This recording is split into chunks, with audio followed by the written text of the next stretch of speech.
Hey guys, it's Powered Up Mike. And Lily 404. And we're going to be starting things off with a prankster comet. And, well, if you've seen the last episode, you probably saw this coming. Big Wiggler speedrun in the supermassive galaxy. And the regular mission was called Huge Trouble with Big Wigglers. But the speedrun, that's the one that gave us all that huge trouble. But the thing is, as Lily and I learned, we just recorded it last night. It's a Sunday, afternoon, late Sunday morning when we're recording this. But last night, this is where we had our huge trouble. And what we learned was, there's really no time to mess around. The pressure is on. That means we have to go on the road and get it all done. Yeah, it's like the one part where you can save time or lose time. You gotta be very careful with how you do it. I think I did this, I explained it last time, but with the giant Koopas, oh man. You can save time and knock out 2 at once. Or you might lose time here. But just do it fast as you can. And if you get lucky, the Sling Star will spawn right next to where the player is. So that way you're not losing time. There's no time to rest here. There's giant obstacles flying at you in a gajillion angles. I don't know if this is possible, but I wonder what would happen if there was, you could get the in full bloom star unless it wasn't activated. Like, you could go onto that tiny planet and make all the plants and flowers appear. That would make the star much easier, but, well, we're doing the hard part. But nothing has changed. The only difference is you're on a time crunch. This is where things I got pretty nervous. If you're wild enough, you can do crazy long jumps. But you gotta be careful you don't touch any of those wigglers. Or else, it's not gonna be good. Yeah. And the last thing you gotta be careful about is, you do not want to miss your jump. But if you're lucky enough, you could get it at the last second, like we did. Absolutely.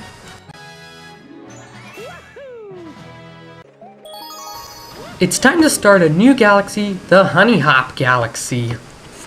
In this galaxy, you may see lots and lots of little buzzer bees. Yeah, bees. Bzz. The sweetest silver stars and Honey Queen. You know what's funny about the Honey Queen, Lily? Whenever you crawl up on her back, she says, "Oh, that tickles." Yeah, but here's what I noticed. Wait, red and blue clothes, not very bee-like if you ask me.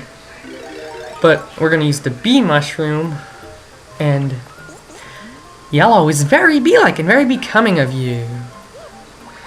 And, well, with the Honey Queen, I don't think she was really that hated until Mario Kart 7 came out. No Waluigi, only Honey Queen. And Metal Mario, Lakitu, and Wiggler. Very questionable character selection. But anyways,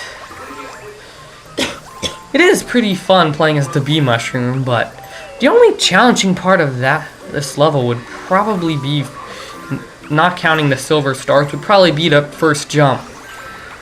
The trick is you have to hold down the mushroom, hold down the A button.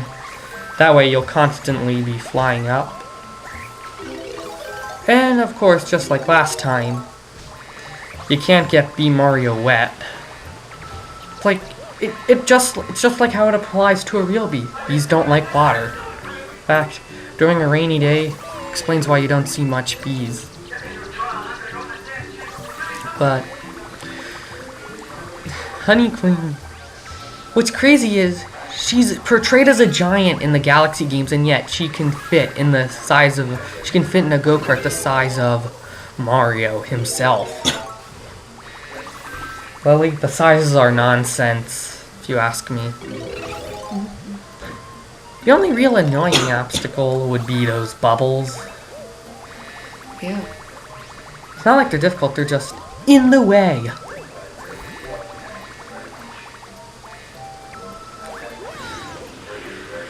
But coming up, I don't know when.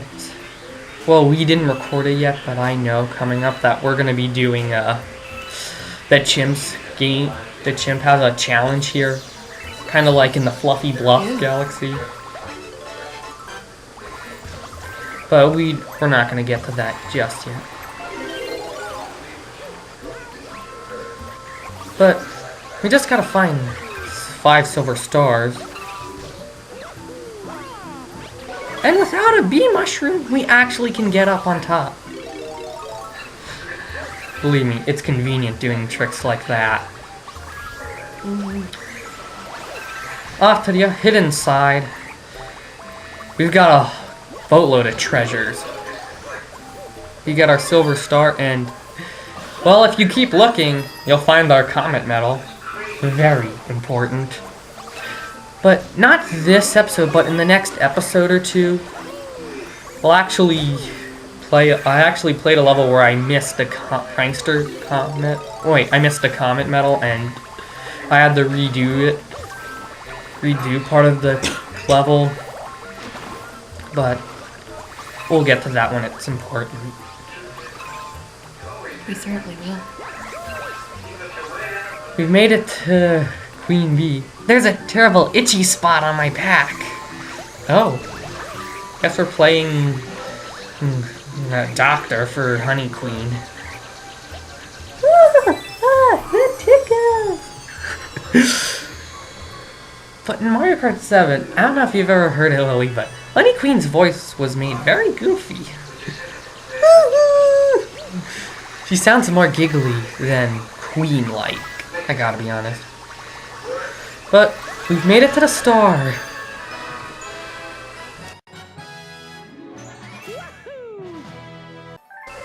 We now can move on to a few new galaxies, but before we do that, we are now in the power-ups room with a new power-up added to our collection. The bee mushroom, or as Lubba calls it, an unusual toy.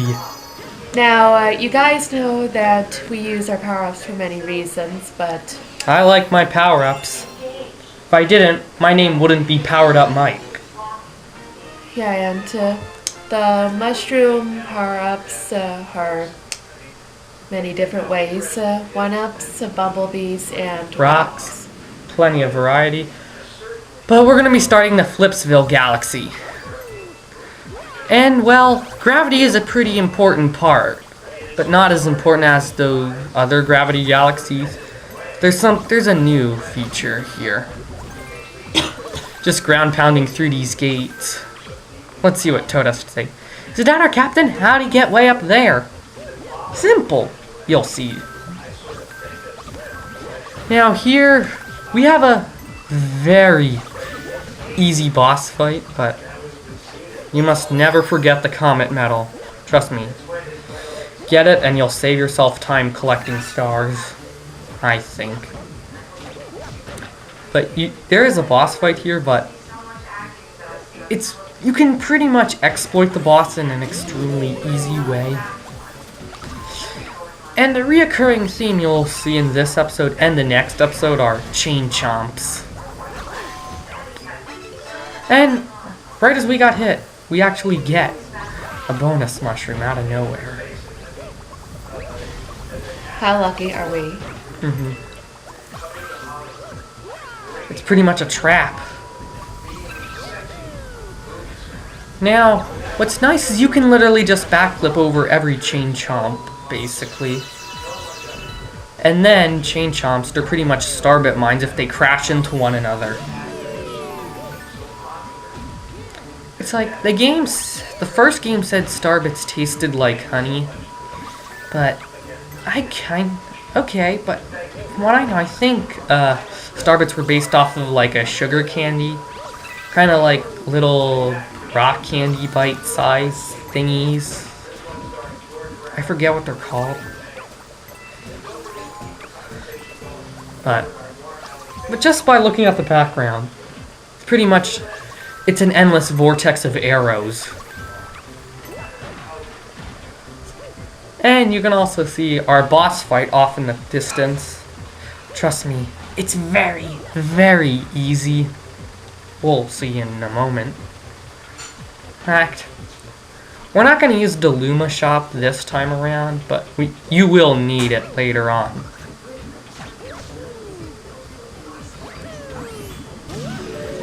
And we're going to take a quick stop at Star Shroom.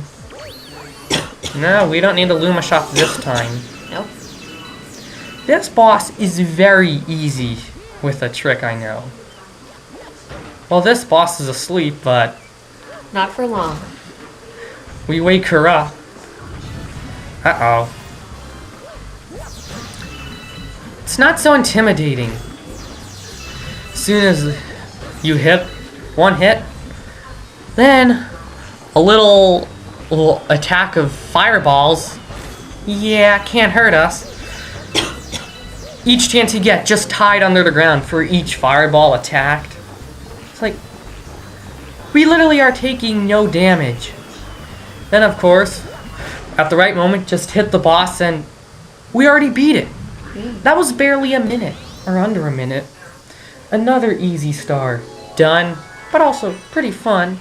Well, we're gonna end it off here. Thank you all for watching. See you next time, and bye-bye. Bye.